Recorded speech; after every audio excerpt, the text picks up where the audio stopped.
Thank you very much. It's a pleasure to be back in Poland.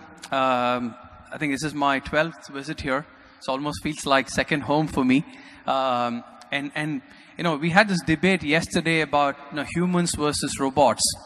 It's really nice to see so many of you here. You know, that really shows that the role for people and humans is still extremely relevant.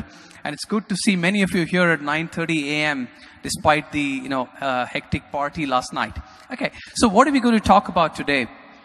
This is a topic that is constantly debated. Ever since I've been in the industry for the last 12 years, there is this debate about should we outsource, should we be thinking about the shared services model, or should we be doing a hybrid, right? Now, this session is an interesting panel discussion on this, and we have a very interesting group of senior people, some who belong to the shared services model, some who belong to the outsourcing model, and some who've actually been through the entire journey from being moved from a shared services model to an outsourcing model. So we hope for some interesting panel discussion. Okay, just to set some just some context setting before we get into this discussion. I'm going to use the word Global In-House Center, or GIC. That is Everest Group's terminology for what's called in the market as captive shared services. So there are broadly three types of sourcing constructs that we see in the market. The first is the Global In-House Center, the GIC model. As you go to the right extreme on the slide, there is the outsourcing model, which is basically saying that work is outsourced to a third-party service provider, which could mean a TCS, Accenture, Infosys, whoever that is. And then in between, we are seeing an increased trend in the market towards what we call as hybrid constructs. So what that means is, I'll give you an example.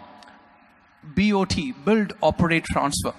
This means that the service provider builds the center, operates it for 3 years. So in the first 2-3 years, it is just like outsourcing, and then it is transferred back to the enterprise. So this is a model which starts with outsourcing, but then ends with GIC.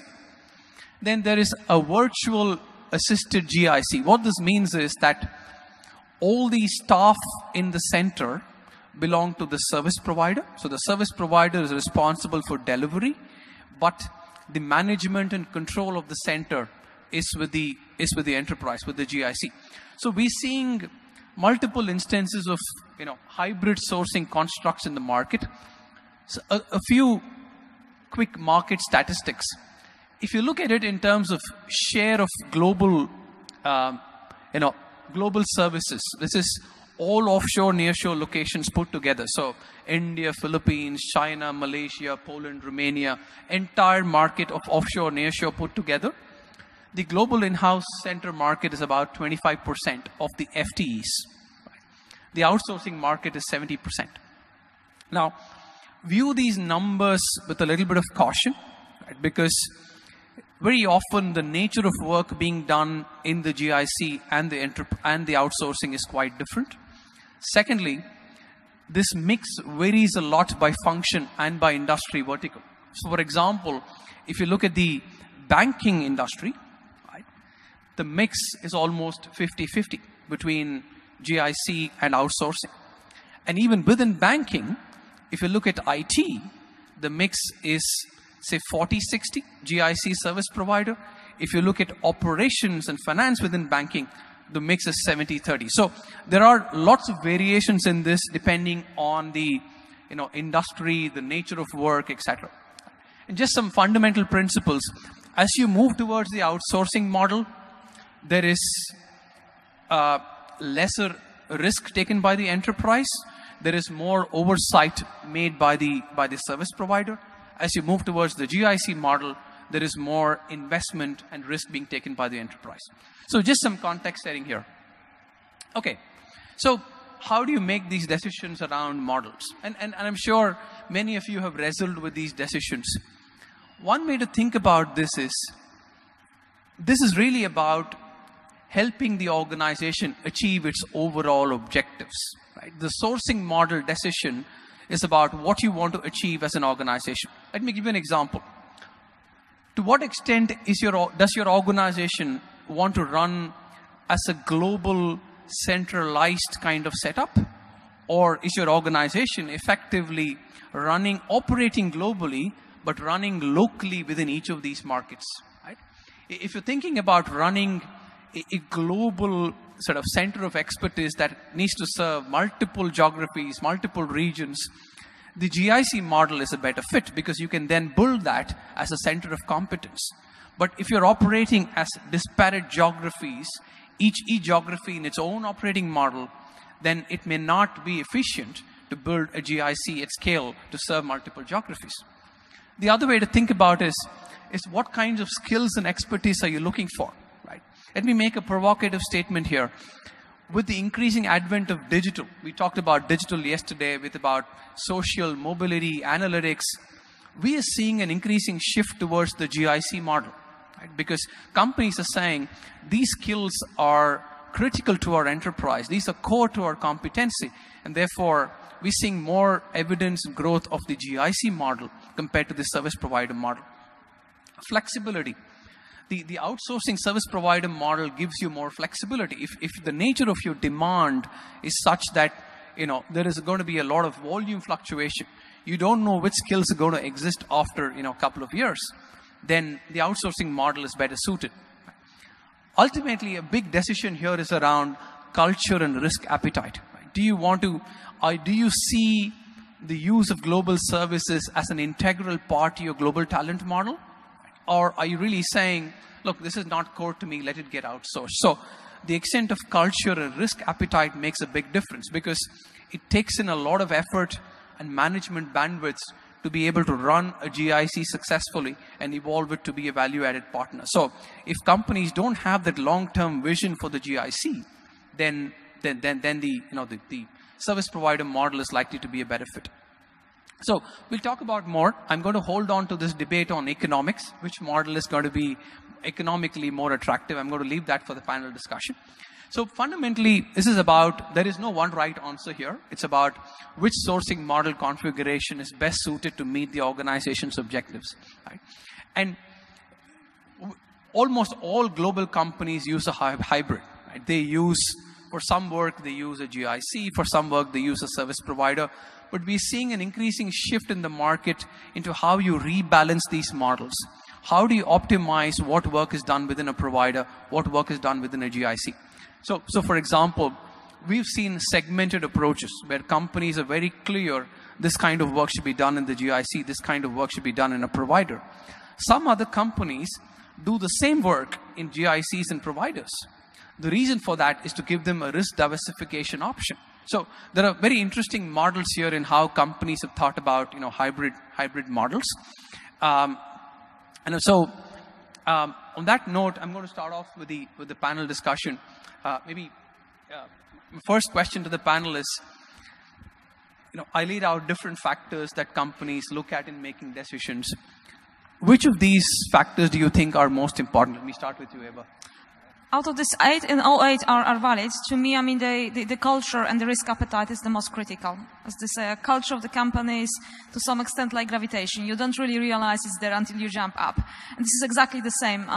So if the company is risk cautious, if there is this strong feeling of possessiveness and really a culture of matrices, reapprovals, internal negotiations, probably the outsourcing model wouldn't work. And vice versa. If there's a company really very agile, very quick in decision making, able to tolerate risk, then most probably outsourcing wouldn't be that a big challenge for the company. Yeah, so the risk is one factor. I guess that the more, from my perspective and from my experience, is that what we really want to achieve by the whole, I would say, transformation towards either shared service center, hybrid, or the outsourcing model. And the main reason what we want to achieve is that, the main aim is really defining which model we choose. And second one is whether we are, ready for it. So, outsourcing means that we should be ready with our process. We should have very clearly defined the processes, the KPIs around, because we are getting into the commercial agreement with the outsourcer. which is a little bit kind of also, from one hand, risky. On the other hand, we are sometimes trying to throw the risk out of our funds to the outsourcer. So, you know, there are many factors, but most, I would say, important ones is what we really want to achieve by that, and second one, if we are ready for it. First of all, I would like to thank all of the audience for coming over here, because after 2 days of the conference and the party, we were wondering if there will be somebody over here. So I don't agree with my colleague Marcin about being prepared or not prepared for the outsourcing. And it's not because I'm the part of the outsourcing world, because I was also part of the captive before, so I made kind of the almost circle already. Not yet. Half of the circle. I'm not in agreement, because I think that if you have a good outsourcing partner who can really guide you through the whole journey, it can really give you much more benefits than doing the captive centers on your own. So it really goes to the, you know, how risk you want to take, right? Jacek to step in, and there's going to be an interesting debate. I promise you this is going to be exciting, but I'm just... I think simply just the decision about are we going with the outsourcing partner, are we going with, let's say, internal, let's say, shared service kind of organization, I think depends on the simply company strategy. That's really should be, let's say, base to think if we want to make it kind of in a, let's say, proper, let's say, informative, let's say, proper, let's say, thoughtful way. Quite often such decisions are really driven by, okay, let's do something, maybe we will, let's say, reduce some cost, and under this pressure, I think a lot of the wrong decisions are taken. And if we talk about the hybrid, I think it's, you know, I think emerging some, let's say, new models, the new, let's say, way of kind of the building this support for the specific processes. But as always, it has to be, let's say, decided what is the appropriate for the, let's say, to support business. It is the kind of the related to course, let's say, business of the company, or it's a supportive process. And what my colleague mentioned at the beginning, culture, I think it's very important. I have, you know, maybe we'll touch it later. So that's a very important aspect of the decision, which is quite often not taken into account. If I might jump in, because you said about the strategies, and one more saying that culture is the strategy for breakfast. So if your strategy is not aligned with your culture, I mean, you may fail. And execution eats strategy for lunch. So I think a lot of this is about the right execution. You know, I've seen companies, you know, get the same work executed through both models and being, you know, equally successful. Okay, so talking about, you know, the future of these models, right? Do you expect that going forward, you're going to see one model gain more dominance over the other? Are you going to see more balanced growth in both? Or, you know, what's your view on this? Marcin, you want to go first? Yeah, so if you look at the future, of course, it's very difficult to predict. But, you know, looking at what is happening currently, what we've been discussing, for example, yesterday, there is a lot of discussions around the robotics.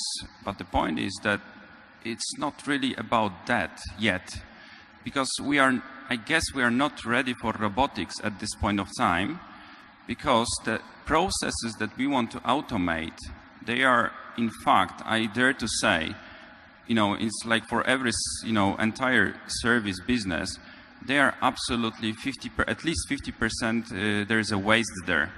So we are trying now to refocus a little bit on, you know, making the automation, putting the robots. But the fact is that at the end of the day, what we'll achieve automation of the waste. So basically, from my perspective, the model that should be, you know, developing in the future should be more based on the end-to-end processes, because we think sometimes that we are transferring, for example, the finance end-to-end processes, but the finance is not the end-to-end process. The finance is just the end of the entire processes. They are still, within the company before the finance jumps in.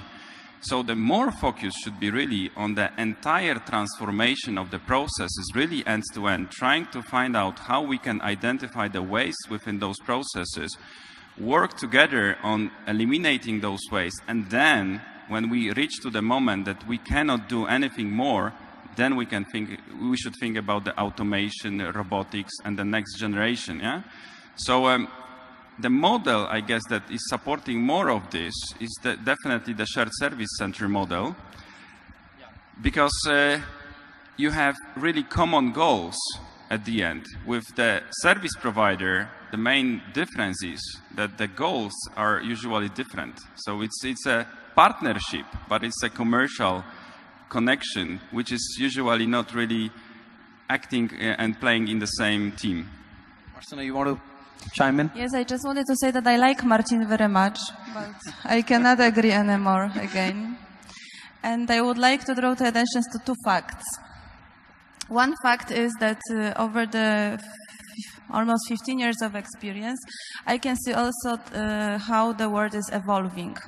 So I can see the companies that started with shared services, then outsourced or nearshored, offshored, and then they are coming back or for the insourcing or for setting up the new shared services for other services. So I think it will be evolving in general. And second thing, we are talking about the disruptive world today. So I agree that's about lean and waste elimination, but I can see also the strategy of some of the companies, the most innovative ones, that are probably somehow showing how the world can look like in the future. And what I mean is I can see the processes that are being nearshored or offshored, but with the newest technology and open source technologies that is available at hand, I would say, they are implementing the technologies and they are giving back the businesses, the processes to the business, not even to the shared service model, so for the insourcing, but really back to the businesses. So I would say this is also the work for you, Karthik, and other from the consulting companies, also to see how this disruptive world and the technology can impact generally the models. Yeah, just really quick comment on what Marzena said. In some way I agree that technology is the future, but it's really a future. So today we have still a lot of homework to do with what we have in hands, and the simple facts: how much productivity increase you received by the robotics versus how much you received by the process excellence, and this is absolutely not comparable today.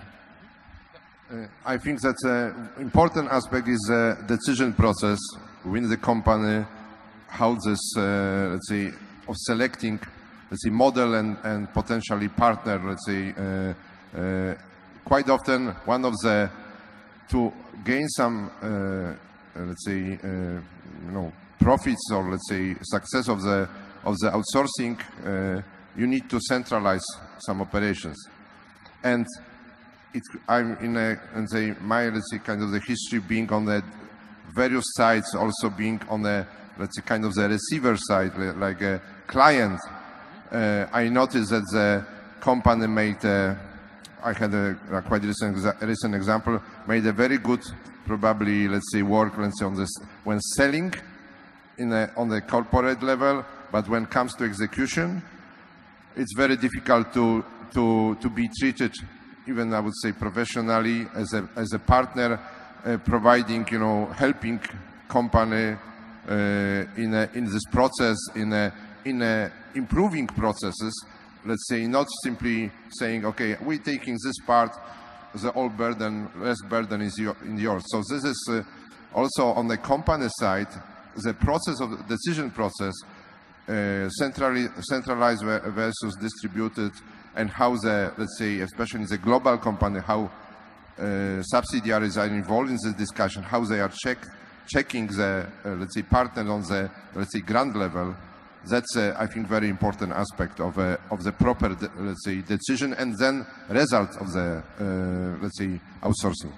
And I would like us not to forget about one trend that is also visible in most of the shared services, be it for bigger companies or smaller, that apart from this, processes where we can describe steps, where we can improve and automate, we've got more and more advanced functions that are standalone functions, that are based on judgment, where no manual is possible. And I see this trend picking up.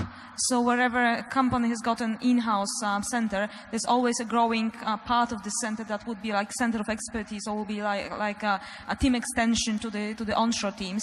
And I think this trend is going to stay, and probably with changing, number of people because of automation. I mean, the proportion between this based on expertise and subject matter expertise functions and the transactional process function will be changing to the benefit of this non-transactional expertise-based roles.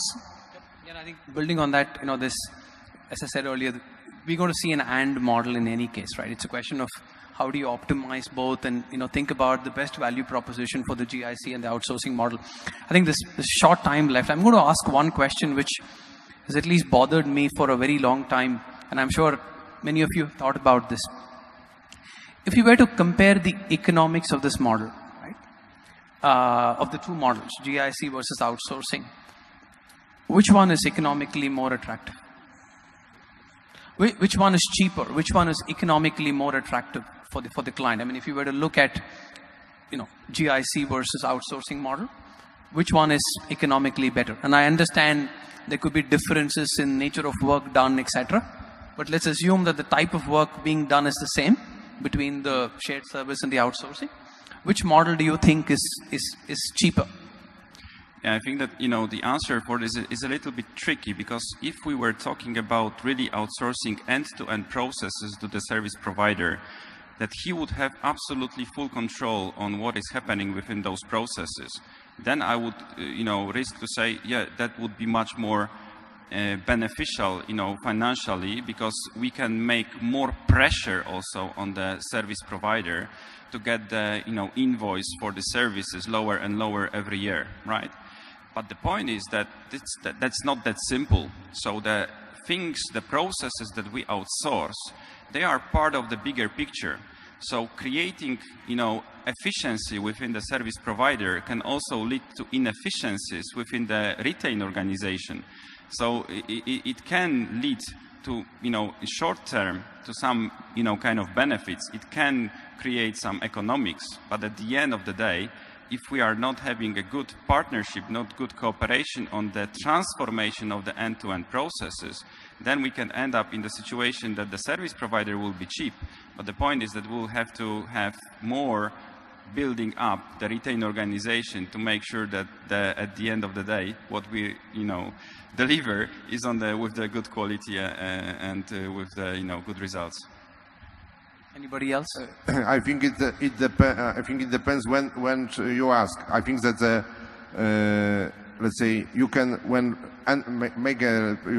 you make analysis and let's say build a model and say you can calculate whatever let's say you want. The problem is check it later what is in reality, and then one of the major problem is that quite often people are not ready to let's say agree that they make some mistakes going with one model or another, and they are really let's say going the direction or for the wrong direction. For example, they're being more let's say flexible and adjust to some maybe let's say to correct some decisions. That's I think one of the important also aspect of the let's say gaining the result of the one model or another.